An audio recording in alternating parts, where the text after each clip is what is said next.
வணக்கம். இன்னைக்கு நம்ம எல்லாரும் தெரிஞ்சுக்க வேண்டிய ஒரு முக்கியமான விஷயத்த பத்தி பார்க்க போறோம். உங்க சட்டமன்ற உறுப்பினர், அதாவது உங்க எம்எல்ஏவோட அதிகாரம் என்ன, அவரோட கடமைகள் என்ன, அவருக்கு அரசாங்கம் எவ்வளவு பணம் ஒதுக்குது, வாங்க எல்லாத்தையும் பத்தியும் A to Z தெரிஞ்சுக்கலாம். சரி, ஒரு நிமிஷம் யோசிச்சு பாருங்க. உங்க எம்எல்ஏனா உங்களுக்கு என்ன ஞாபகம் வருது? உங்க ஏரியாக்கு ரோடு போடுறது, தண்ணி பிரச்சனை சரி பண்றது, இது மட்டும்தானா அவரோட வேலை? இல்ல இத தாண்டி அவருக்கு பெரிய பொறுப்புகள் இருக்கா?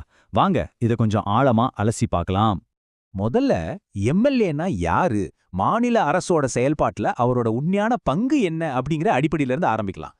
சுருக்கமா சொல்லணும்னா எம்எல்ஏங்கிறது ஒரு குறிப்பிட்ட தொகுதியில இருக்கிற மக்களால ஓட்டு போட்டு தேர்ந்தெடுக்கப்பட்ட ஒரு பிரதிநிதி. சட்டங்களை உருவாக்குறதுக்கும் சட்டசபையில உங்களுக்காக குரல் கொடுக்கறதுக்கும் உங்களுக்கும் அரசாங்கத்துக்கும் நடுவுல இருக்கிற ஒரு நேரடி லிங்க் இவர்தான். நம்ம தமிழ்நாட்டுல மொத்தம் 234 சட்டமன்ற தொகுதிகள் இருக்கு.